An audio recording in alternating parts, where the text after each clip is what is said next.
नमस्कार मित्रांनो, मी स्वाती तोरसेकर एशा पृथ्वीमध्ये तुमचं स्वागत करते. सगळ्यात पहिल्यांदा म्हणजे बातमी लहान आहे पण कदाचित पुढे मोठी होऊ शकते. तिची पाळंमुळं कुठपर्यंत गेलेत आत्ता कल्पना येत नाही. कालच्या दिवसभरामध्ये अ, पहिलं म्हणजे दिल्लीचा एअरपोर्ट अफेक्ट झाला. जवळजवळ 600 विमानं रद्द करावी लागली, उड्डाणं त्याचे.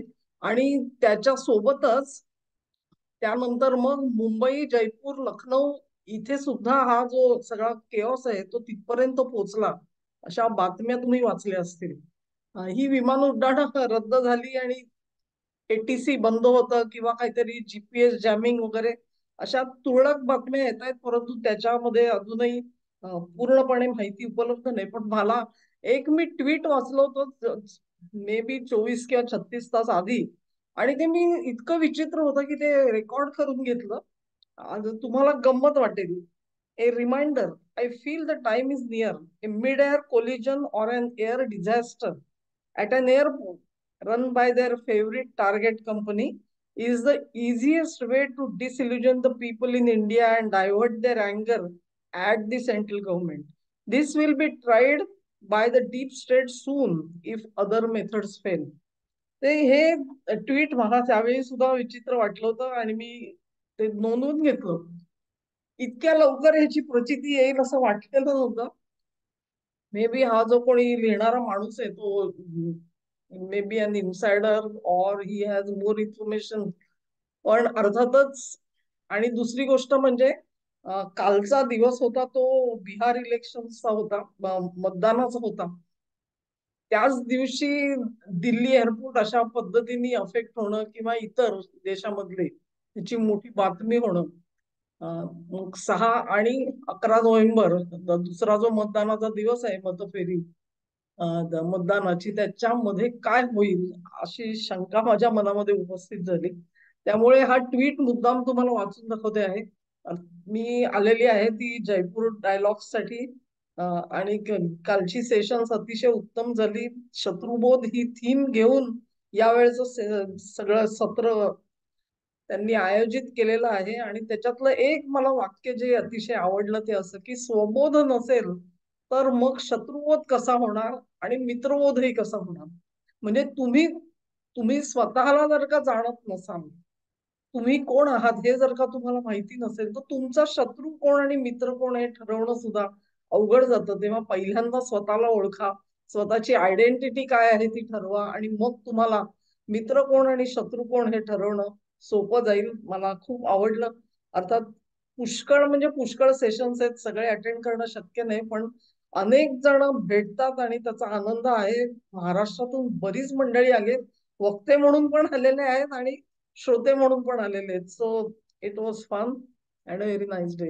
अजून 2 दिवस आहेत, आता बघू कसे जातात. दरम्यानच्या काळामध्ये ज्या घटना घडत आहेत त्यांची नोंद तर घेण्याची आवश्यकता आहे, म्हणून आज थोडासा छोटा व्हिडिओ करते आहे. डोनाल्ड ट्रम्प यांनी एक विधान केलेलं होतं की काहीच नाही तर आम्ही आता न्यूक्लिअर टेस्टिंगला सुरुवात करू म्हणून. कदाचित हा विषय मी अगोदर थोडासा घेतला असेल आणि त्याच्यात त्यांनी म्हटलं होतं की नाही, अनेक देश टेस्टिंग करतायत. रशिया करतो, नॉर्थ कोरिया करतय, पाकिस्तान करतय. आणि त्याची ही खिल्ली उडवली गेली की त्याचा अर्थ पाकिस्तानामध्ये नेमकं काय घडलंय, ते जे काय सगळे हादरे बसतायत आणि अर्थक्वेक्स येत आहेत ते काय सगळं पाकिस्तानचं टेस्टिंग आहे का, असं सोशल मीडियामध्ये येणं वेगळं. पण भारत सरकारने सुद्धा त्यांना एक पॉइंटेड प्रश्न विचारला आपल्या विदेश मंत्रालयाकडून की पाकिस्तानची ह्याच्यावर काय प्रतिक्रिया आहे, नेमकी अधिकृत प्रतिक्रिया काय आहे, तुम्ही टेस्टिंग करताय का, याचं एक्सप्लेनेशन द्या म्हणून. आतापर्यंत सगळेजण भारताला एक्सप्लेनेशन काय ते विचारत होते, बरोबर ना. मोदीजी जवाब दीजिए, राफाल पडले की नाही, किती विमानं पडली, सिंदूर मध्ये काय काय नुकसान झालं, आणि आधीचे तर पुष्कळ प्रश्न आहेत. हे सगळे प्रश्न भारताला विचारायचे. पाकिस्तानला कोणीच काही विचारत नव्हतं प्रश्न, तुम्ही बघितलं असेल. आता पहिल्यांदा भारताच्या विदेश मंत्रालयाने थेट पाकिस्तानला हा प्रश्न विचारला की तुम्ही न्यूक्लिअर टेस्ट करताय का, याचा खुलासा करा म्हणून. आणि तो इतका झोमलाय प्रश्न की पाकिस्तानला त्याला उत्तर द्यावं लागलं. तर पाकिस्तानचं उत्तर आलेलं आहे आणि त्याच्यात त्यांनी अर्थातच डिनाय केला, आम्ही काय असले टेस्ट वगैरे करत नाही म्हणून. तर प्रश्न असा येतो की मग कोण खरं बोलतो परत एकदा, डोनाल्ड ट्रम्प खरं बोलतात की पाकिस्तान खरं सांगतंय काय आहे ते? म्हणजे ट्रम्प हे ज्याला काय म्हणतात ना, हॅबिच्युअल लायर असे आता होऊन चालेल. म्हणजे ज्याला एखाद्या वेळी कधीतरी कोणीतरी थापा मारतो ती गोष्ट वेगळी, पण थापेबाज इसम ज्याला म्हणतो आपण, याचा अर्थ असा की 100तल्या निदान 70, 80, 90 वेळा तरी तो फक्त थापाच मारत असतो. आणि अशी ख्याती डोनाल्ड ट्रम्प यांना करून घ्यायची आहे का? मला हे कळत नाही की जर का अमेरिकेसारख्या बलाढ्य देशाला न्यूक्लिअर टेस्ट करायचे असतील तर त्यांनी करावेत की. त्याचं समर्थन करण्याची काय गरज आहे? नाही, इतर सगळे करतात म्हणून मी करतो. परत त्यात पाकिस्तानची नाव जोडायची काय गरज होती? आता पाकिस्तानही नाही म्हणतं की डोनाल्ड ट्रम्प म्हणतात ते खोटं आहे. त्यांचं जे एक्सप्लेनेशन आहे त्याच्यातून दिसून येतं की ट्रम्प यांचा आरोप खोडसाळपणाचा आहे. कारण भारताने प्रश्न विचारला तो ट्रम्प यांच्या आरोपावरून विचारला होता.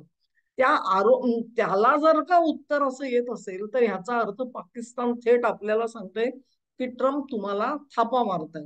मग हेच भारत सांगत होता. तेव्हा आता राहुल गांधी काय म्हणणार हा प्रश्न आहे. कारण आता त्यांचा घसा जो आहे तो शेंदूर खाऊन बसला असेल, ह्याच्यावर त्यांची का प्रतिक्रिया येत नाहीये? की डोनाल्ड ट्रम्प तेव्हा आपल्याला सांगत होते ना, 25 वेळा बोलले, 30 वेळा बोलले, 50 वेळा झालं काय, त्यांचा काउंट ते बरोबर तिकडे ठेवतात. कोणाला तरी नेमलेलं आहे बहुधा, ट्रम्प इथे बोलले की एक रेषा तिकडे वाढवायची.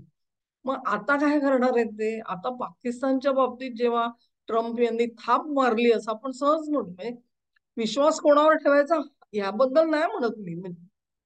ट्रम्पवरती कदाचित तुम्ही जास्त विश्वास ठेवाल पाकिस्तानपेक्षा. I mean that could be a possibility. पण आता इथे डिनायल आलेलं आहे.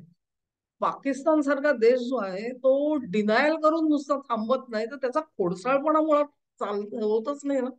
पुढे ते काय म्हणतायत बघा, ते अतिशय महत्वाचं आहे म्हणून तुम्हाला वाचून दाखवते.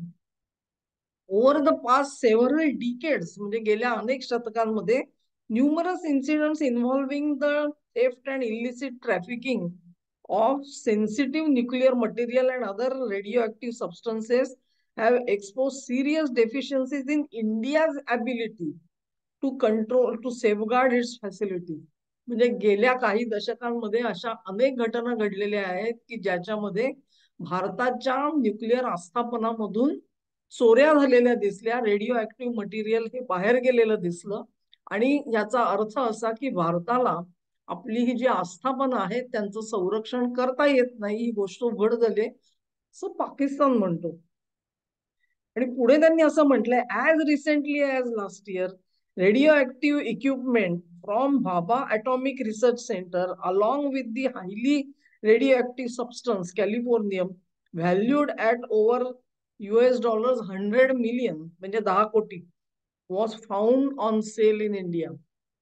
ही जी गंमत आहे ना ही महत्वाची. म्हणजे त्यांचं म्हणणं असं आहे की गेल्याच वर्षी, म्हणजे गेल्या काही दशकामध्ये काय ज्या घटना घडल्या त्याच्याबद्दल आम्ही विशेष ते तर बोलू विशेष, पण अगदी मोस्ट रिसेंट म्हणजे गेल्या वर्षभरामध्येच एक घटना घडली आणि त्याच्यात $10 कोटी एवढं रेडिओ ऍक्टिव्ह मटेरियल कॅलिफोर्नियम नावाचं हे भारतामध्ये खुल्या विक्रीसाठी उपलब्ध असल्याचं आम्ही दाखवून दिलं असं आता पाकिस्तान म्हणतोय. त्या आरोपांकडे बघण्याची काही विशेष गरज नाही, कारण अशा मी अनेक कथा वाचते आणि त्याच्यातला फोलपणा पण वाचते. पण मी गेल्या काही दिवसांमध्ये एक व्हिडिओ केलेला होता आणि त्याच्यात मी म्हटलं होतं की न्यूक्लिअर न्यूक्लिअर न्यूक्लिअर हा आवाज किती स्पष्ट येताना दिसतोय. आणि त्याचा संदर्भ होता तो अर्थातच बांगलादेशामध्ये रशियन न्यूक्लिअर इक्विपमेंट्सला आग लागली आणि त्यांना हानी पोचवली गेली, हा जसा एक संदर्भ होता. तसंच ते जे हुसेनी बंधुद्वय जे पकडलं गेलं ते सुद्धा, आणि ते खास करून BARC चा संदर्भ आहे. म्हणजे BARC मगचं ओळखपत्र त्याच्याकडे मिळालं आणि ते खोटं होतं. आता ते वापरून त्यांनी कधी त्या आस्थापनामध्ये प्रवेश केलेला होता का, तो कुठपर्यंत पोहोचला होता, ह्या गोष्टी अजून गुलदस्तात आहेत, त्या बाहेर आलेल्या नाहीयेत. ह्या दोघांनी मिळून बनावट पासपोर्ट बनवणारा जो मुअज्जिर खान म्हणून काम करत होता झारखंड मधून, त्याच्याकडून सगळी कागदपत्र बनवून घेतली आणि हा हुसेन जो आहे तो संपूर्ण जगामध्ये फिरत होता, न्यूक्लिअर सायंटिस्ट म्हणून फिरत होता आणि तिकडच्या न्यूक्लिअर सायंटिस्टना भेटत होता. अशा तुरळक बातम्या आहेत. आता ह्यांचं काय करायचं लक्षात घ्या. तेव्हा हे सगळं प्रकरण जे आहे आणि हा पाकिस्तानातही जात होता.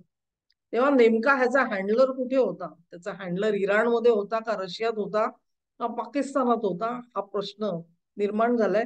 आणि ही जी अटक झालेली आहे ती अतिशय महत्वाची. मी तेव्हाही म्हटलं होतं की हे सगळं प्रकरण कुठे झुकेल सांगता येत नाही. हा हेर इराणी इराणी असू शकतो.